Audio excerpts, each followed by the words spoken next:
Hello viewers, during this meeting I am going to discuss about the bureaucracy and the criticism of the bureaucracy. That's Max Weber and principles of the bureaucracy.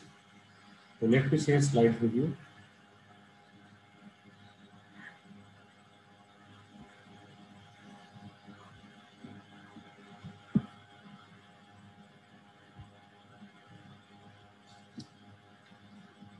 Actually, the earlier military model provided the earlier template for the organizational routines.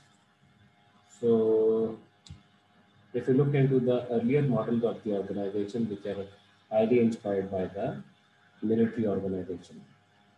And this is kind of the way this is kind of the way for which people are managing the larger organization. So Weber put it in even more clearly that there is no special proof is necessary to show that the military discipline is the ideal model for the modern capitalistic factories. The result of this kind of the process is working toward the standardization, and the standardization was the blueprint for designing modern organizations, which are dominantly inherited by the framework of the military discipline. And this kind of while being applied to the market-based enterprises as well. So the key principle is to be a discipline and authority, but to become uh, kind of the organizational watchwords in these kind of the factories, which we call the initially manufactories and then later on it become factories. So the bureaucratic organization is like a hallmark of the modern organization at the turn of the 19th century, and that means it depended upon the application of the rational means for the achievement of the specific end. So when we in the bureaucracy, so the technique which have been used are rational, and they were designed for the principle of the fitness of that particular purpose. So that become the dominant form of the organization for dominant form of the organization in 19th century. And they basically the bureaucracy is a form of an organizational design. If we look into the definition of the bureaucracy is an organization form consists of a hierarchy of differentiated knowledge and expertise in which rule and disciplines are arranged not only hierarchically in regard to each other, but also in parallel.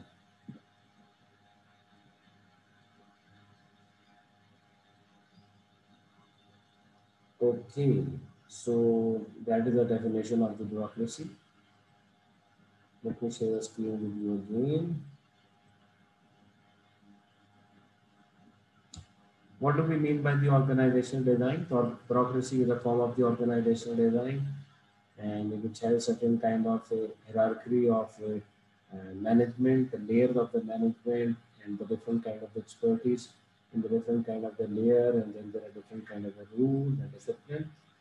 So they are regarded with each other, not only the hierarchy, but also parallel to the different kind of the departments. When we talk about the organization design is the designated formal structure of the organization. Designated formal structure of the organization is basically consist of different kind of the roles, different kind of the responsibilities and the decision making in the organization. So when Weber identified the authority, he identified the authority based on the rational legal principle. And these rational legal principles are the heart of the bureaucratic organization. By rational legal uh, principle mean people obey orders as rational legal precepts because they believe that the person giving the order is acting in accordance with the code of legal rules and regulations. So people are obeying the rules in the bureaucratic organization because the person who is giving the orders, they are giving the orders according to the rules and regulations of the organization. So members of the bureaucratic organization are expected to obey the rules as a general principle. So the organization is basically, in principle, member of the organization put the personal characteristics of the office holder to the side and respond purely to the demands of the office.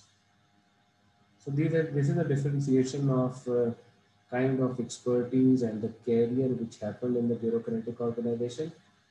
And the focus is more on the office and what are the roles and responsibilities of that particular office rather than on the person. The leaders and the manager were employed in a position of domination over employee below them, their subordinates, and that is, they are basically exercising their dominance over their employees in with the consent of being subordinate. According to Weber, there are three main principles of the legitimacy of the authority in the organization. First is three forms of the, you can also say three forms of the authority. One is the charismatic, second is traditional, and third is rational and legal. The principle of charismatic authority means that the deference and obedience would be given because of the extraordinary attractiveness and power of the person. So because that person has a personal magnetism and grace and personality, and due to which people are following his authority. Like in case Nelson Mandela has that kind of the charismatic authority. Then the principle of traditional authority, that means like an older son of the queen, and that is the future king of the England. Uh, this is just because of that kind of a tradition in which there is the older son who become the older son has a authority over the crown.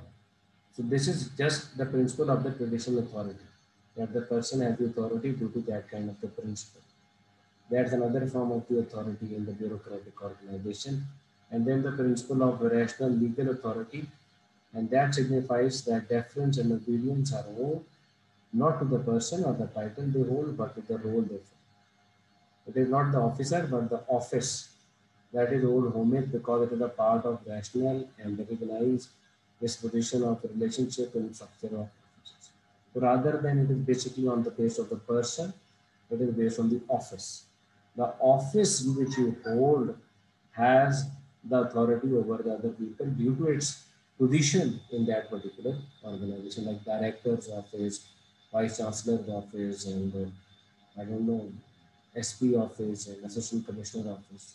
This kind of the relationship of this office with the other offices in the organization. Okay, Ji. So is bureaucracy a myth, good or bad? Weber actually saw the rational legal bureaucracy as an instrument or tool of technical superiority over the other bases of the legitimacy. Weber defined bureaucracy as having 15 principal dimensions, and this power belongs to an office and is not a function of the office holder, like I discussed. And power relation with the organization structure have a distinct authority configuration specified by the rules of the organization. That office, with the office like the director office, have the power, and these powers have been defined in the different kind of the rule books in the organization. Because powers are exercised in terms of the rules of the office rather than the person, organizational action is impersonal. Person does not have a say, does not have a role uh, for implementing those rules, but the office is exercising their power when they are implementing those rules, so those rules become impersonal. And then disciplinary system of knowledge, either professionally or organizationally formulated, rather than egocentric beliefs and frame organization actions. So rather than it's not about the personal, that what do you think about the discipline and what do you think about the punishment in the case of the disobedience. It has been defined in the disciplinary system of the knowledge in the organization. And these rules, whatever the rules through which the organization that are covered, need to be formally codified and documented. These rules are contained in the files of the written documents that based on the precedent and abstract rule, and they serve as a standard for the organizational action. And these rules specify tasks that are specific, distinct, and done by the different formal categories of the person who specialize in these tasks and not in the other. The specialization of that particular office, and that person who is holding that office, that person has that kind of the functional expertise and the specialization to run that office. For example, the assistant commissioner office and the deputy commissioner office and the assistant controller tax office, like this kind of stuff.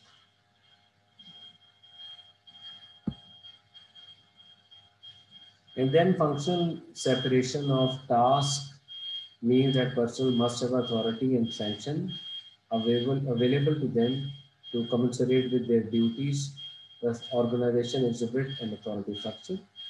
And because tasks are functionally separated means in the case of the management organization, marketing function, finance function, account function.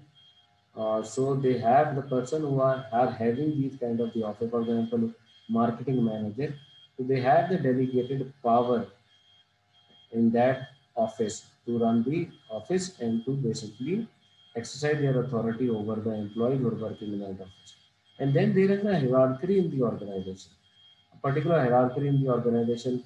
For example, if there is a divisional manager of the marketing, then there is a vice president of the marketing. The different offices are linked with each other, and there is a hierarchy in that particular organization. Like in the army, like in the bureaucracy, you can see assistant commissioner, deputy commissioner, commissioners, and chief secretary. This is a kind of the hierarchy of the different kind of the offices and how they are linked with each other. Then delegation of power is expressed in terms of duties, rights, obligation, and responsibilities. So that it is not only about the power has been expressed in the terms of the duties, in the terms of the right, in the terms of the responsibilities, and qualities required for organization positions are increasingly measured in terms of formal credential. Formal credential, educational documents, experience documents, where whether you have that kind of experience and the skill and the education to run that basically uh, office. Then the qualities required for the organization positions are increasingly measured in terms of the formal credentials that I discussed with you. Because different position in the hierarchy of the office require different credential for admission. So there is a career structure in the promotion is possible either by seniority or by merit of service by individual with similar credential. For example, if you are getting a promotion, if you have started the career to the assistant commissioner, then you are promoted to the deputy commissioner. It requires certain kind of experience. Then you are promoted to the commissioner, certain kind of experience, certain kind of education, certain kind of a credential requirement. Then the different positions in the hierarchy are differentially paid and otherwise stratified. So this is the kind of the way through which their whole organizations are operating, and then communication, coordination, and control are centralized in that particular organization. So modern bureaucratic organization were made possible by society-wide processes of rationalization. That means there is some legal system in the society as well, which is based on the rules rather than personal influence. And the economy is based on the monetary exchanges. And there is a formally free labor market in which people were not bought and sold, but hired for their labor time, and the appropriation and concentration of the physical means of production at disposable private property. Appropriation and concentration of the physical means of production means that means the people have the right to have their own physical private properties. So, and then the rationalization of the various institutional areas like marketing, technology, and education. An outcome of this whole process was the rationalization. So, in fact, Weber suggests that the production of a new type of the person is a specialist or technical expert. These technical and the specialist people are able to run that offices in the organization. And so this is the basic proponents and idea of the bureaucracy. There is some criticism on the bureaucracy as well. And many arguments have been advanced against the bureaucracy. Many governments reduce to bureaucracy, but rarely do. And many consultants come to change the bureaucracy, but rarely do. And so this is some Weber contemporaries thought of the market principle were much better at organizing human affairs than bureaucracy. And so basically, these ideas were not as much developed during that era. So in the 20th century, there was more criticism of the bureaucracy, and it basically including after that, there's the Parkinson law as well, which starts that work creates more work, and usually to the point of filling the time available for its completion. And more bureaucracy demand more bureaucrat to service the new rule and routine as well as bigger budgets. And then there was some Peter principle and formalization and the bureaucracy, where the people are more rule oriented, more procedure oriented rather than on the actual purpose of the organization. So there is a certain kind of a discussion on the bureaucracy, about the criticism of the bureaucracy. So there are there are certain people who are praising the bureaucracy, and there are certain people who are basically criticizing the bureaucracy. So there is a in the new criticism, there is a book has been written over there praising the bureaucracy, and they have basically a praise of bureaucracy by Dewey, and he basically defends Weber's 1978 principle of bureaucracy against many of criticism. So bureaucratic organization provides satisfaction for those working with them because you know exactly what to do and what you will have to do to get to where you want to be in that organization. So kind of the very predictable career structure which has been provided by the bureaucracy. So and they limit the arbitrary power and the privileges, and you have a right of the appeal and the bureaucracy. None is above the law, no, none can escape the rules, and every officer is accountable. And bureaucracy frees people from the arbitrary rule by powerful patrimonial leaders. Like the people who owns the instrument and office, they are not able to do the decision on their bills. Bureaucracy saves the people in that. These are the different kind of the uh, praises for the bureaucracy.